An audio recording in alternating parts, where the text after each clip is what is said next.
अब बात कहीं लूट और कहीं किडनैपिंग की। भरतपुर में सरपंच उम्मीदवार की किडनैपिंग मामले ने तूल पकड़ लिया है, जिसके खिलाफ लोगों ने खाकी पर गंभीर सवाल उठाए हैं। फिर बात उन बेखौफ बदमाशों की जिन्होंने लूट के बाद खाकी पर हमला कर दिया।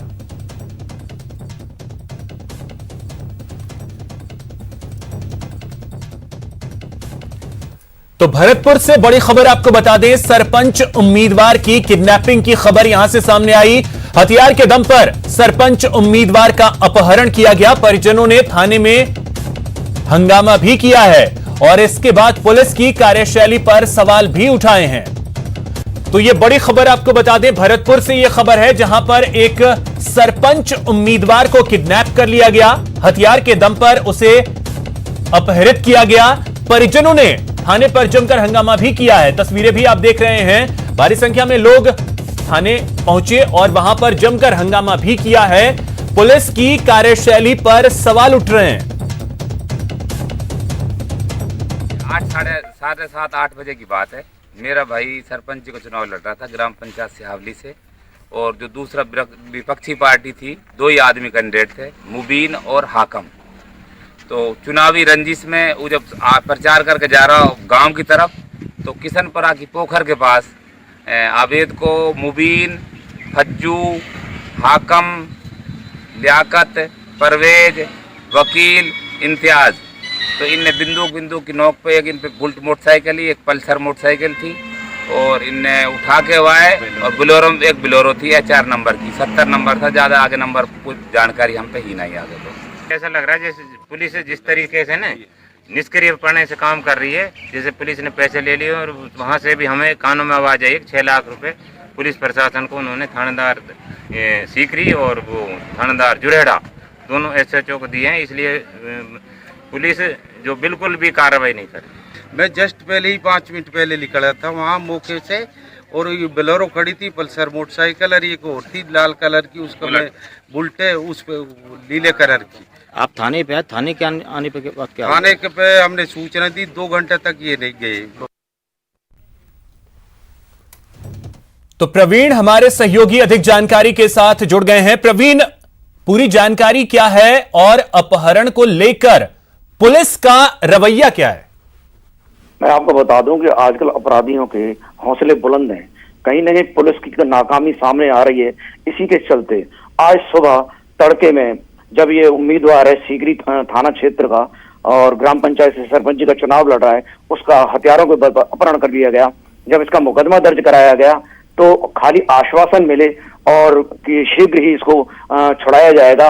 वहीं आपको बता दें कि जब मुकदमा दर्ज करवाने के लिए इसके परिजन गए तो वहां थानेदार भी उनके साथ बदतमीजी से पेश आया, जिसकी उन्होंने शिकायत वाजिब अली जो विधायक हैं यहाँ के उनसे की। जब उन्होंने उच्च अधिकारियों से बात की तो उन्होंने कहा कि शीघ्र ही उसको सरपंच को कहीं से भी ढूंढ के लाया जाएगा और चुनाव की प्रक्रिया है जो आसान कराई जाएगी। बिल्कुल प्रवीण, अब देखना अहम होगा कि पुलिस आगे क्या कार्रवाई करती है। बहुत शुक्रिया फिलहाल आपका इन तमाम जानकारियों के लिए। वहीं कोटा के इटावा से इस वक्त की एक बड़ी खबर आपको बता दें, बदमाशों ने यहां पर 30 लाख की लूट की वारदात को अंजाम दिया है। नाकेबंदी के दौरान बदमाशों ने पुलिस पर फायरिंग भी की है। फायरिंग कर ये सभी बदमाश फरार हो गए हैं। कारवाड़ गांव में लूट कर ये सभी बदमाश जो है वो भाग रहे थे। पीड़ित ने इटावा थाने में रिपोर्ट भी दर्ज करवाई है। थाना इटावा की जो पार्टी थी वो नाकाबंदी कर रही थी बदमाशों और चोर चक्कों के खिलाफ। इतने में ही खातौली की तरफ से गेटा रोड की तरफ कुछ संदिग्ध मोटरसाइकिलें आई जिन पे काफ़ी लोग सवार थे।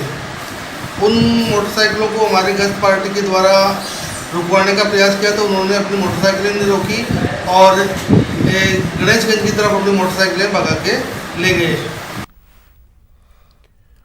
बात भरतपुर की, जहां बीजेपी नेता उमर गाजुका के घर बदमाश घुसते हैं। इन बदमाशों के पास हथियार भी होते हैं।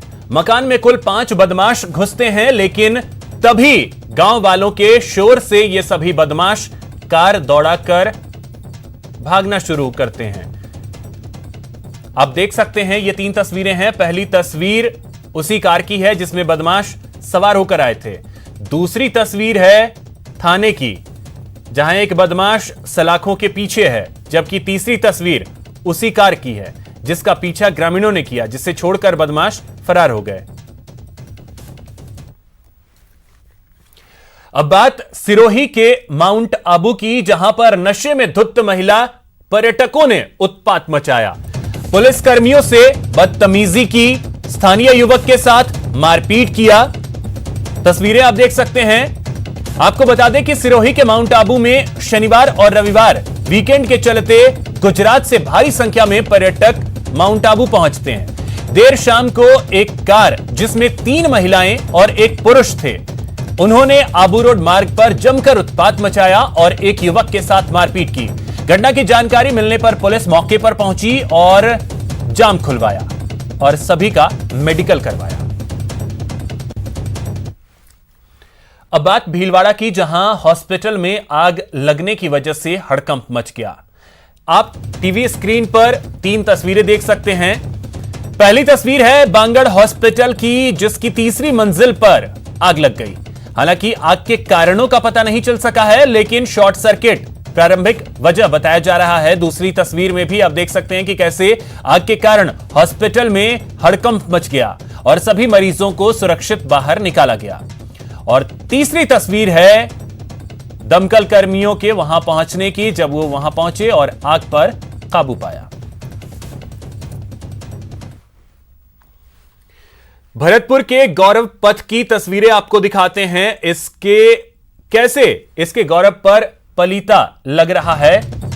इसकी वानगी तब देखने को मिली जब जिला निर्वाचन अधिकारी मतदान केंद्रों का निरीक्षण करने के लिए निकले थे। तभी ग्राम पंचायत पाई पहुंचने पर गौरव पथ की बदहाली को देखकर जिला निर्वाचन अधिकारी नाराज हो गए। यही नहीं, कलेक्टर और पुलिस अधीक्षक को गौरव पथ पर हो रही दुर्गंध और कीचड़ से निकलते देख स्थानीय प्रशासनिक अधिकारी सख्ते में आ गए, जिसके बाद कलेक्टर ने मतदाताओं को आसानी से मतदान केंद्र तक आने के लिए गौरव पथ से गंदगी हटवाने के निर्देश दिए हैं।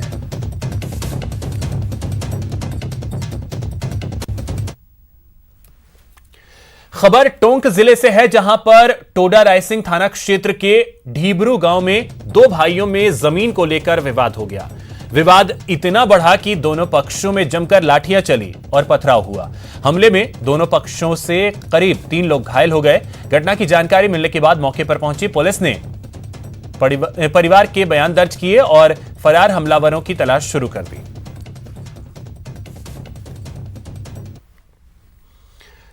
खबर जोधपुर से है, जहां पर वेश्यावृत्ति पर बड़ा खुलासा हुआ है। प्रतापनगर थाना इलाके में पुलिस ने कार्रवाई करते हुए होटल में दबिश दी और 4 युवक और 2 युवतियों को गिरफ्तार किया है। पीटा एक्ट के तहत इन पर कार्रवाई की गई है। तो यह बड़ी खबर आपको बता दें जोधपुर से, जहां पर 4 युवक और 2 युवती को गिरफ्तार किया गया है प्रतापनगर थाना क्षेत्र से। उदयपुर के गोगुंदा इलाके से खबर है, जहां पर एक निजी बस खाई में जा गिरी। हादसे में बस में सवार 12 से ज्यादा लोग घायल हो गए। बस अनियंत्रित होकर खाई में गिरी थी।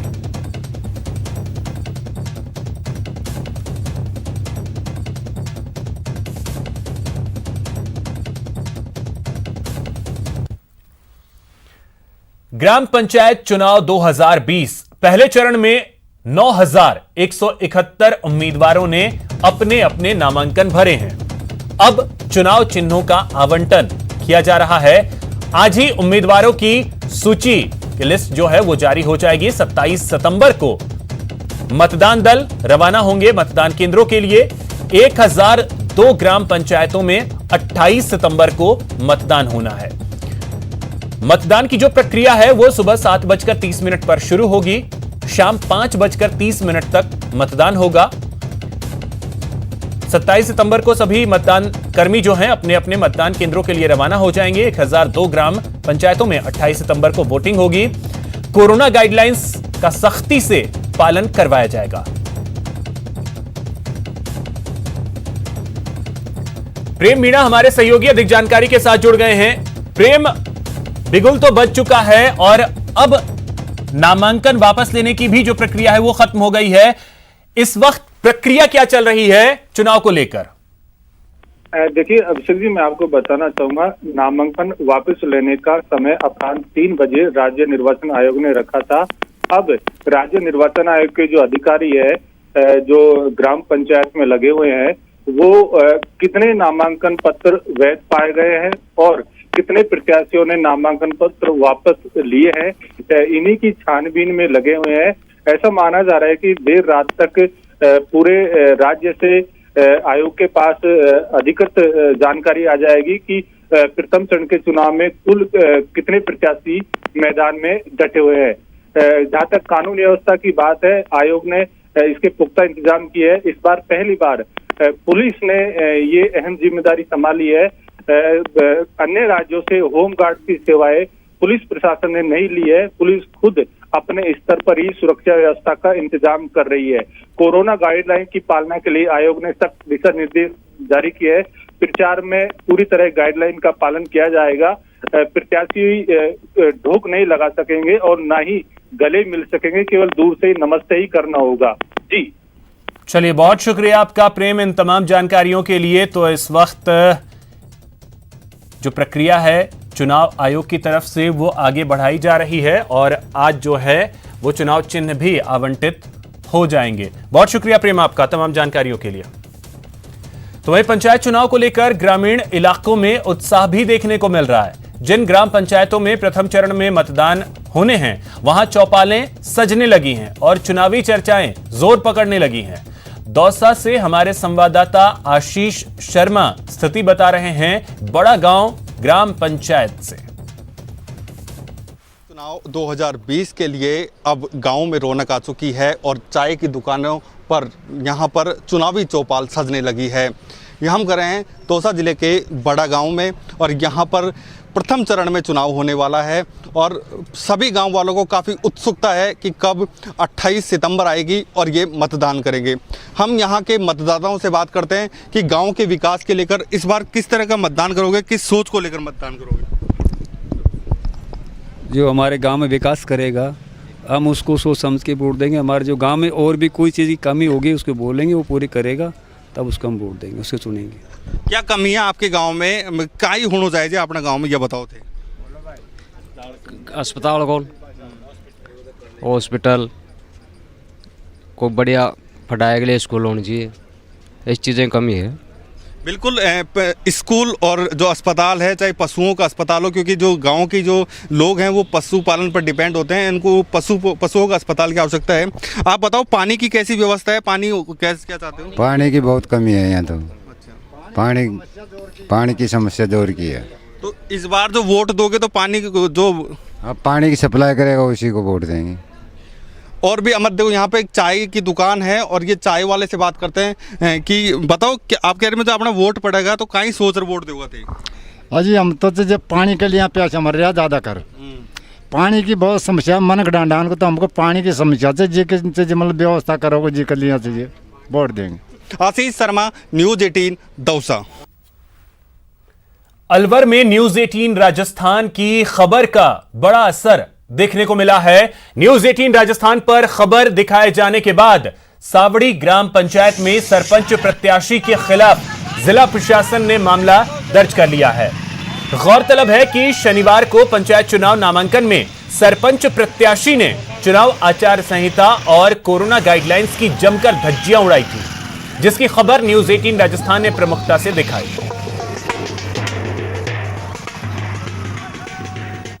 ग्राम पंचायत में संभावित सरपंच प्रत्याशी अंशब खान के साथ कुछ लोगों का मोटरसाइकिल पर जाने का वीडियो वायरल हुआ था।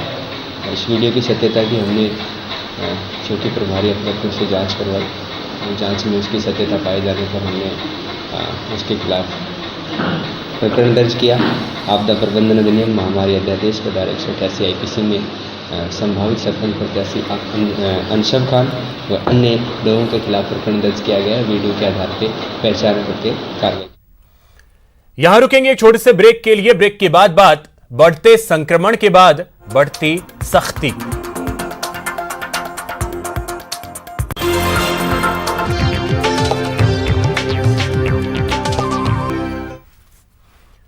ब्रेक के बाद आपका स्वागत है। बढ़ते कोरोना संक्रमण को रोकने के लिए गहलोत सरकार ने कड़ा फैसला लिया है, जिसमें जिला मुख्यालयों पर धारा 144 लगाई गई है।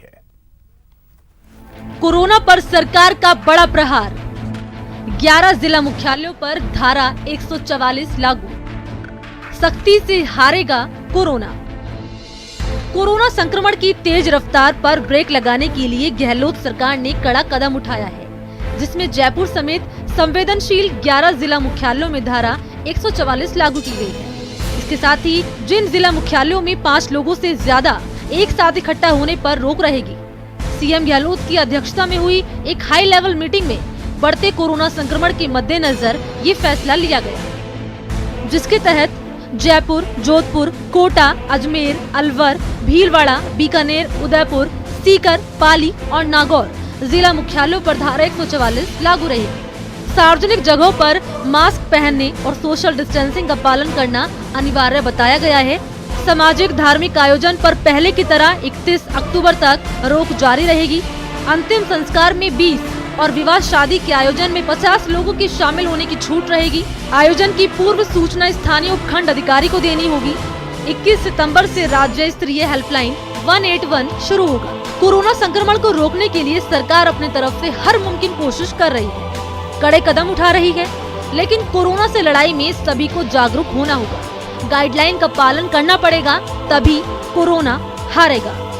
न्यूज़ 18 राजस्थान के लिए जयपुर से गोवर्धन चौधरी की रिपोर्ट।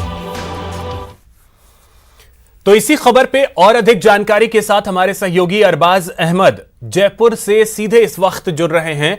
अरबाज, देखिए, जिस चीज का अंदेशा था अब लगभग वही हो रहा है।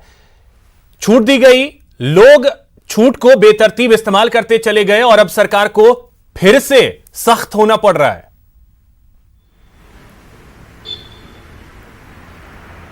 जी बिल्कुल अभिषेक, देखिए धारा 144 लागू करना एक पहला कदम माना जाना चाहिए सख्ती की तरफ। और जिस तरीके से जो तमाम जिला मुख्यालय हैं, जिनमें आप देख सकते हैं कमोबेश करीब सारे 7 अहम संभाग भी शामिल है, जयपुर शामिल है, जोधपुर शामिल है, कोटा, उदयपुर से लेकर के सीकर, पाली जैसे शहर शामिल है। यहाँ पर धारा 144 लागू करने की मतलब यह है कि आप देख सकते हैं जिस हिसाब से लगातार संक्रमण बढ़ता जा रहा है, लोगों को जो एहतियात के लिए कहा गया वो फॉलो नहीं किया गया। और जो बदलाव आए हैं, आप देखिए कि जो ग्राम पंचायत के चुनाव यहाँ पर आयोजित किए जा रहे हैं, स्कूलों को फिर से खोलने की तैयारी की जा रही है, धार्मिक स्थल खोल दिए गए। लेकिन एक चीज मैं आपको दिखाना चाहूंगा कि आज रविवार है, लोगों के अंदर बढ़ते केसेस का डर है। आप देखिए कि ये जयपुर की सबसे व्यस्त रहने वाली रोड है, जहां पर लोग बाग संडे को बाकायदा इस इलाके में मॉल्स में बाकायदा आउटिंग के लिए आया करते थे और यहाँ जाम लगा रहा करता था लंबा। कई बार हमने दिखाया कि जब यहाँ जाम लगता था तो हम खबरों को दिखा करके कोशिश करते थे कि ट्रैफिक पुलिस उसे संभाले, लेकिन लोगों के अंदर कहीं ना कहीं ये खौफ जो है असर दिखाने लगा है। धारा 144 के बजाय वो इस बात को बहुत संजीदगी से समझने लगे हैं कि जो सोशल डिस्टेंसिंग है, जो कोरोना गाइडलाइंस है, चाहे हैंडशेक से मना करना हो, चाहे नमस्कार से काम चलाना हो, पैर छूने से बचना हो, इन तमाम चीज़ों को जो है अपनी ज़िंदगी में शामिल करना होगा। आप देखिए ग्राम पंचायत चुनाव के जो कोरोना सर्कुलर जारी हुआ, उस पर गाइडलाइंस में कहा गया है कि 5 लोग से ज़्यादा जो है चुनाव प्रचार नहीं करेंगे। अगर ऐसा होता है तो उनके खिलाफ कार्रवाई की जाएगी। जो प्रत्याशी हाथ नहीं मिलाएंगे, गले नहीं मिलेंगे और दूर से ही जो है अपने चुनाव का प्रचार करेंगे। स्कूलों में बच्चों को भेजने की तैयारी की जा रही है। जयपुर में अभिभावकों ने उसका स्वागत नहीं किया है, क्योंकि बिल्कुल अरबाज, तो ये बेहद अहम है कि लोग इस बात को समझें और जो गाइडलाइंस हैं उसको फॉलो करें, तभी शायद कोरोना को हराया जा सकेगा। बहुत शुक्रिया आपका इन तमाम जानकारियों के लिए अरबाज।